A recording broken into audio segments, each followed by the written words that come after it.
Based on what has happened over the past month, there's absolutely no question Spencer Rattler is going to have to go off against Notre Dame. Hello, Gamecock Nation, and welcome back to the Locked On Gamecocks podcast, your show for daily headlines and potential storylines on your favorite South Carolina Gamecock sports teams. I'm your host, Andrew Lyon, and as always, thank you for making the Locked On Gamecocks podcast your first watch or listen here today. We are free and available on YouTube and wherever you get your audio podcasts daily. And we have finally made it. It is officially game week for the South Carolina Gamecocks as they'll be taking on the Notre Dame Fighting Irish in the Tax Slayer Gator Bowl on Friday afternoon down in Jacksonville, Florida. So because we made it to game week, obviously, we're going to have a lot to talk about regarding South Carolina's opponent in Notre Dame and how the Gamecocks should probably try to attack Notre Dame both on offense and defense. And of course, we'll try to get someone from Notre Dame's side of things on this show at some point later on this week. But before we dive into Notre Dame, we have to, of course, look at what South Carolina's got coming into this contest, as the Gamecocks officially started their final week of ball practice on Monday afternoon. And I believe Point Vedra High School, local high school down there in Jacksonville. And while there, Shane Beamer met with the media after practice ended on Monday and gave a few updates regarding the team. And one of those updates was not a good one, as he mentioned that Josh Vann is officially out for the Tax Slayer Gator Bowl due to that horrific-looking knee injury he suffered against the Clemson Tigers back in the Palmetto Bowl in late November. And then with Jalen Brooks, he did not say that Jalen Brooks isn't going to be able to play, but he did say because of his off-field issue, whatever he's got going on right now in that aspect, that right now he's doubtful in his eyes. So what does this mean when looking at the entire laundry list now of offensive skill players that either are or could be absent from the Gator Bowl? As of this current moment, including guys who have entered the transfer portal, here are the guys that are not going to be playing in this game. Marshawn Lloyd, Jaheim Bell, Austin Stogner, Trayvon Keenan, Corey Rucker, and Josh Vann. All these guys, for one reason or another, will not be playing. Jalen Brooks, it is looking more and more likely that he might not play himself. That is not confirmed yet, but again, it's not looking great in that aspect based on Shane Beamer's language from Monday. And it sounds like running back Christian Bill Smith, while he will be available for this game, it sounds like that foot injury is going to once again keep him from being 100% healthy when he comes into this matchup. So the next question that you're obviously going to ask is, who will or could be playing in place of all these guys? Well, obviously, at running back, the first thing that's going to pop out is going to be Juju McDowell. And again, we've talked about this before on the Locked On Gamecocks podcast. Juju McDowell plays very hard. He's obviously a very, very fast guy back there in the backfield, and he's someone that can definitely make plays happen. Now, unfortunately, Juju McDowell, just because of his size, is probably never going to be an every down back. But again, he at least offers some explosiveness back there behind Spencer Rattler. And then, of course, you got wide receivers Amarian Brown and Tyshawn Wannamaker. Now, these guys obviously have now been in this offense, at least this current edition of the Gamecock offense, for the past 2 seasons. Amarian Brown and Tyshawn Wannamaker have both had quiet years, admittedly, compared to guys like Jalen Brooks and Antoine Juice Wells, who, by the way, Juice Wells will still be playing in this game, so obviously expect a lot of targets on his side of the field. But Amarian Brown to Tyshawn Wannamaker, again, these guys are not guys that can quite literally take over football games, but these are guys that can definitely contribute. They have done this at the Power 5 level against other top-notch teams. So it's not like that South Carolina's coverage is completely bare at wide receiver.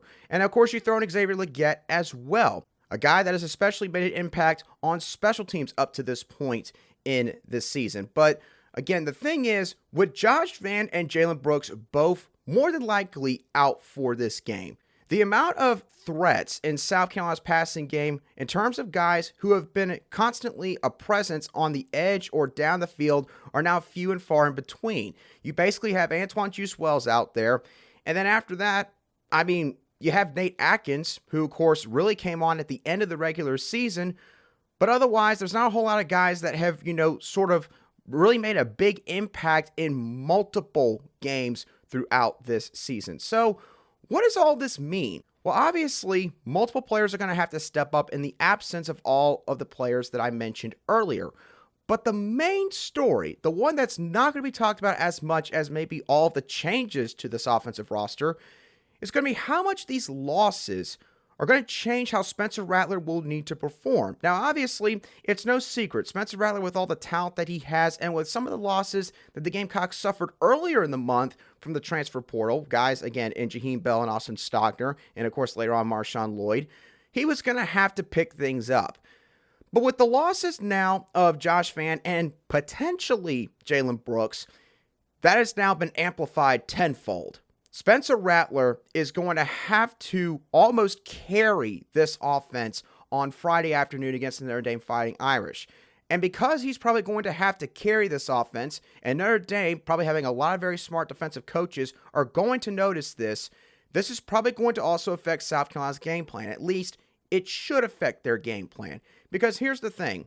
South Carolina's down to one primary scholarship tight end in Nate Atkins, which means you're not going to see a bunch of two tight end sets. Yes, they might have some formations where Wyatt Campbell trots out there as an extra body on the line of scrimmage to act as a blocking tight end, but let's be honest, we're not going to see that probably more than like 5-6 times in the entire ball game. Maybe you see it a dozen times, but the point is, you won't see more than a handful of plays of those kind of sets. And obviously, Nate Atkins cannot literally take every single offensive snap in the game. That would be putting him in real dangerous circumstances potentially and increase the possibility of him getting hurt, which Shane Beamer is going to have to account for with this offensive game plan. So, in my eyes, this offense is going to have to operate now out of the shotgun for the majority of this game, and they're going to have to establish a quick passing game early on in this contest to try to get a flow going between Spencer Rattler and all the guys that I mentioned earlier. And again, to carry on Joyner, Amari and Brown, Antoine Juice Wells and him already have a connection. You don't need to worry about those guys. But the thing is,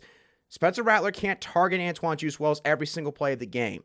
Having a rapport between your quarterback and your wide receivers is extremely important. It's something that really gets lost in the shuffle when you're watching football from a casual viewpoint. But if you don't have that working in your favor, no matter how good Spencer Rattler is at quarterback, that will hurt South Carolina offensively. So make no mistake, this loss of Josh Vann obviously is going to hurt, and the potential loss of Jalen Brooks would hurt even more. And while I wouldn't say put South Carolina in extremely dire straits, I will say that this really is going to impact how they're going to be able to try to attack Notre Dame, offensively speaking, in this football game.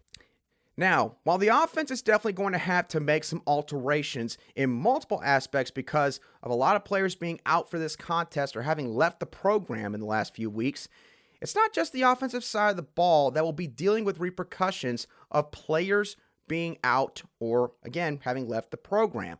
We're going to talk about the defensive side of the ball and why there's one particular player that is now going to play a pretty vital role in this game in just a few moments right here on Locked On Gamecocks. But I want to let you know that today's show is brought to you by our friends over at LinkedIn. Now, if you're a small business owner or manager that feels like the hiring process is a high-stakes wager because you want access to the best qualified candidates available, who wouldn't in those situations? There's an easy way to get around this entire scenario, and that's by using LinkedIn Jobs, which helps to find the right people for your team faster and for free. When you use LinkedIn Jobs, you can create a job post in minutes to reach both your own personal network and a worldwide network of over 800 million people. You can also add your job to the purple hashtag hiring frame on your profile, which helps to find the right people that fit the job description to a T, using tools like screening questions to filter through candidates and populate the right team member to help you finish out the year strong. It's why small businesses rate LinkedIn Jobs #1 in delivering quality hires versus other leading competitors in the industry. LinkedIn Jobs helps you find the qualified candidates you want to talk to faster. So post your job for free at linkedin.com/lockedoncollege. That's linkedin.com/lockedoncollege to post your job for free today. Terms and conditions do apply.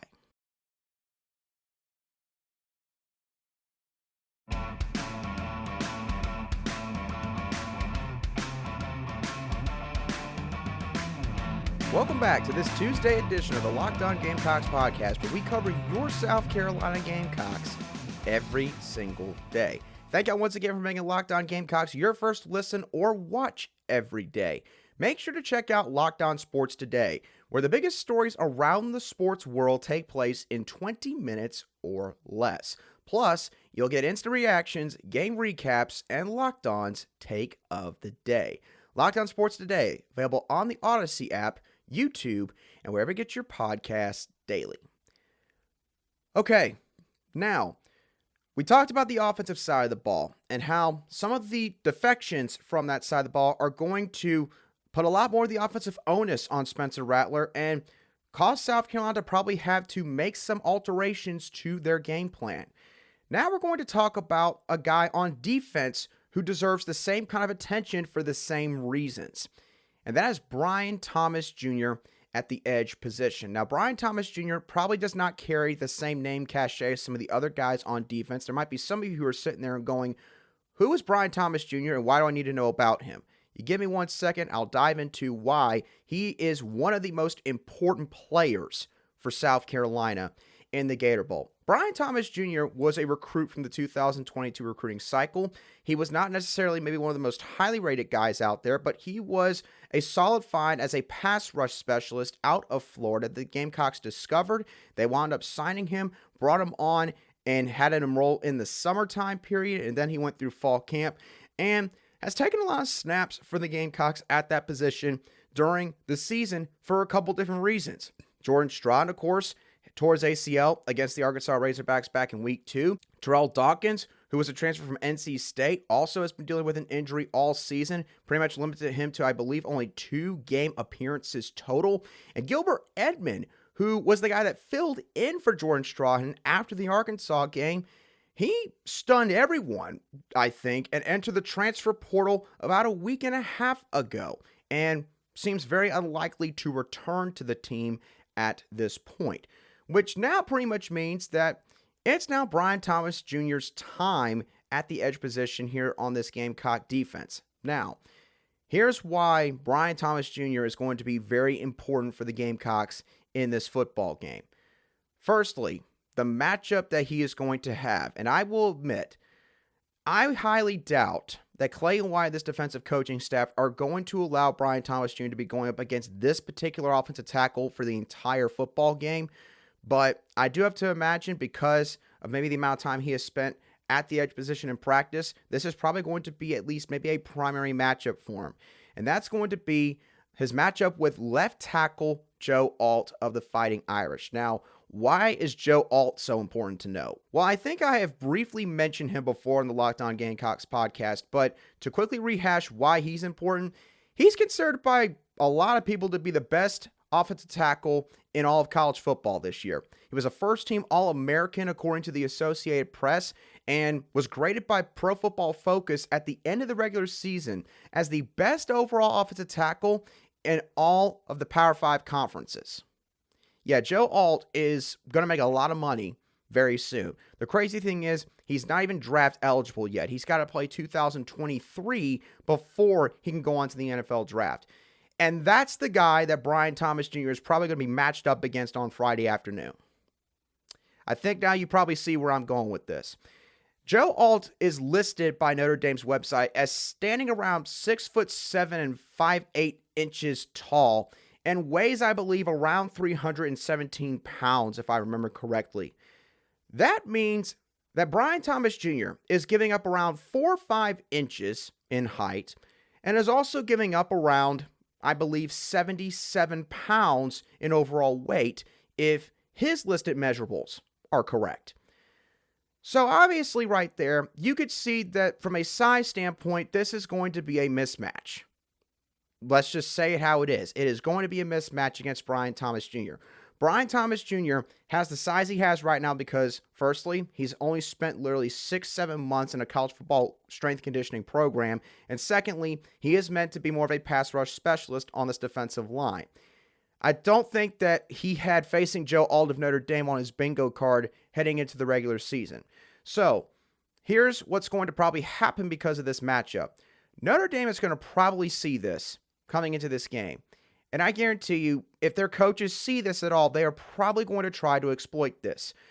How are they going to try to do this? They're going to try to emphasize the running game here.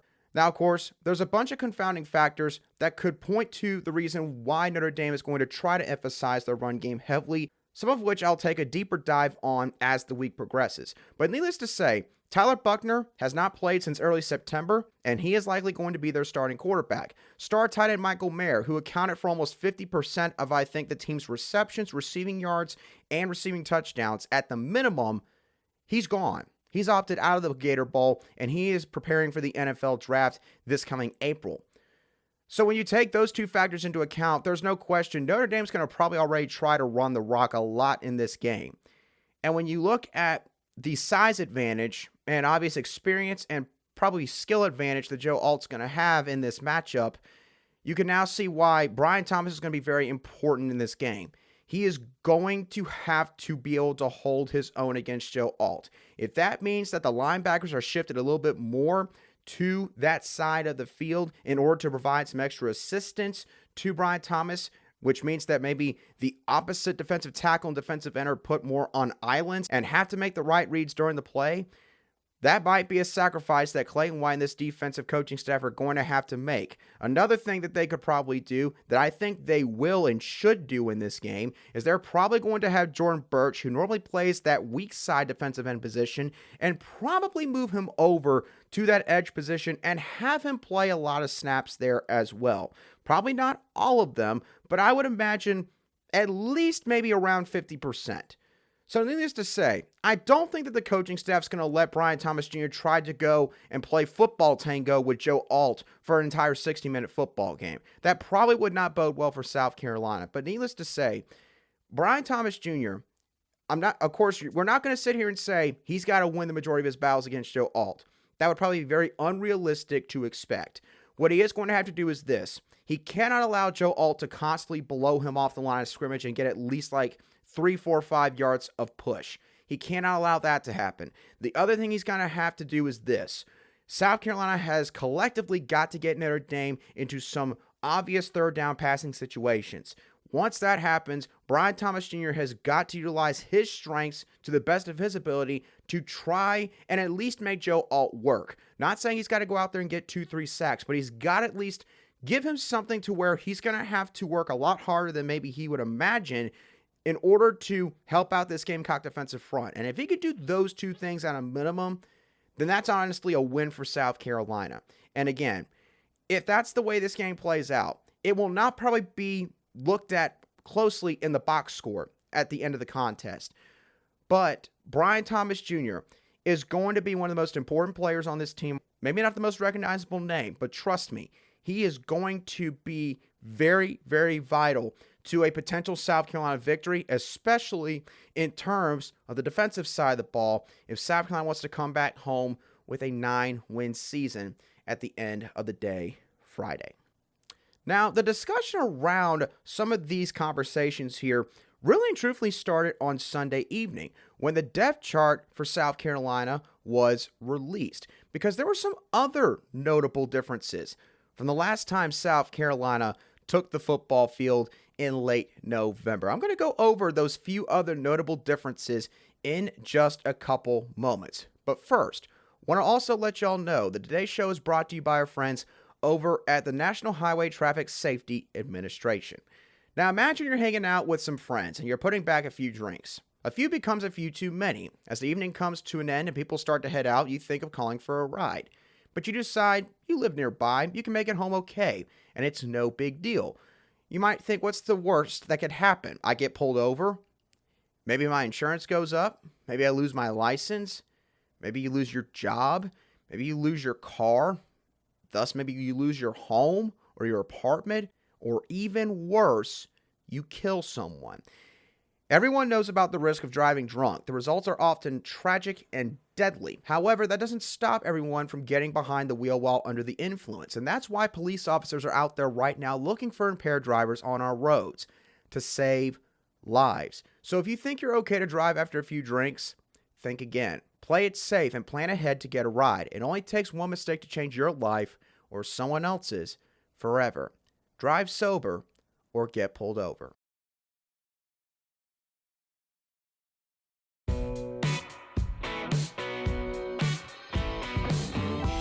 Welcome back to today's edition of the Locked On Gamecocks podcast, where we cover your team every single day in just 30 minutes. All right, now, a few other notes and takeaways from South Carolina's depth chart that they released on Sunday night. Starting off with the offensive side of the ball, the one big notable change here. Tyshawn Wannamaker is currently listed as the starter at right tackle after Dylan Wonnum has basically quietly opted out of this game, and I guess now will begin his preparations for the NFL draft. Clayton Henry is listed as the backup. Both of these guys were mentioned by Shane Beamer this past week at his press conference and were once again mentioned here at his quick little gaggle interview with the media on Monday afternoon after practice. Tyshawn Wannamaker being listed as the starter here is not really a surprise, honestly. Wannamaker has a lot of starts already under his belt. I believe he was a freshman All-SEC selection back in 2021, and as far as I can tell, he has gotten better in terms of being a more complete offensive tackle and being able to pass block as well as run block. But I think his strengths mainly lie in terms of run blocking. So there was not an or listed either on the depth chart here, which tells me that at the end of the day, Wannamaker's probably the starter here. It is impressive to see that Clayton Henry in his true freshman year is already, though, pushing here for potential playing time at that offensive tackle spot on this offensive line. So that's the one big notable change in terms of the offensive side of the ball. Now moving on to defense.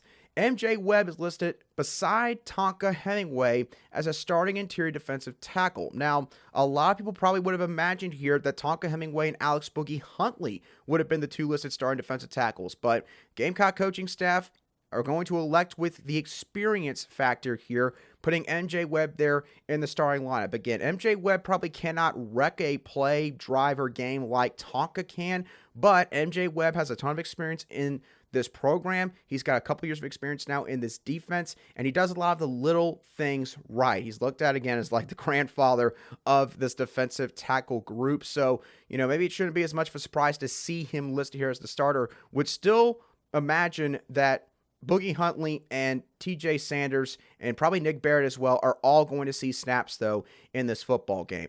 O'Donnell Fortune is listed as the starting outside corner in place of Darius Rush. Darius Rush, again, has opted out of this game after dealing with some injuries throughout the season and maybe wanting to heal up some from those injuries in order to be able to adequately prepare for his testing days in lieu of the NFL draft. So O'Donnell Fortune is going to now get his opportunity to shine in the Gator Bowl. Notre Dame does not have, as far as I can tell, statistically speaking, a whole lot of real dangerous playmaking threats on the outside. That's not to say that there's no talent out there whatsoever, but when you look at the numbers, I mean, it's a significant drop-off after Michael Mayer, who was no longer on Notre Dame's football team, as he is preparing for the NFL draft as well. So big opportunity here for Fortune, and we will see, of course, how he plays against the Fighting Irish on Friday afternoon.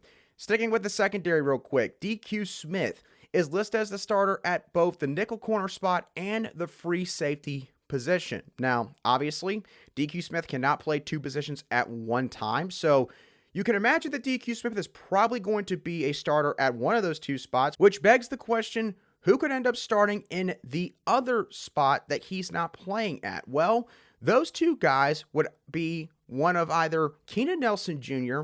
at the nickel corner spot or BJ Gibson at the free safety position. Now, in terms of playing time, I believe BJ Gibson has played more snaps this season than Keenan Nelson Jr. Keenan Nelson Jr. obviously was a do-it-all defensive back, I believe, at St. Joseph's Prep up in Pennsylvania, and is a guy that, in my eyes, has a ton of potential as a versatile defensive back in Clayton White's defense. But again, the thing is, he does not have a whole lot of experience under his belt, and with a game of this magnitude, this might not be the time where you want to throw him out there, so to speak. So I could see DQ Smith, of course, depending on the formations and sets, playing a little bit of both positions in this contest. Maybe in the first half, the Gamecocks intentionally do this just to see, who ends up playing better after the first quarter or so. If it's Keenan Nelson Jr. or BJ Gibson. And whoever's playing the best between those two, maybe they ride with the hot hand and they just go with that guy for the majority of the rest of the football game. So, there could be a couple different ways that this plays out, but needless to say, it is notable that DQ Smith is listed at both of these spots, and again, because he can't play both, it's either going to be a true freshman Keenan Nelson or a guy that has multiple years of experience at the FBS level in BJ Gibson. So those are some of the big notes and takeaways from the depth chart release on Sunday night. What are y'all's thoughts on all of these situations? How do you think all of the losses on offense are going to affect Spencer Rattler in terms of what he's going to have to do in this game? How do you think it's going to affect the offensive game plan overall? Also, what do you think about Bryan Thomas Jr. and the situation that he could be in on Friday afternoon? Do you think that maybe they're going to completely flip-flop him and Jordan Burch so that Bryan Thomas Jr. is maybe playing the weak side position for the majority of the contest? And lastly, was there any takeaways that you had from the depth chart release on Sunday night that I did not mention? Let me know your thoughts down below in the comments section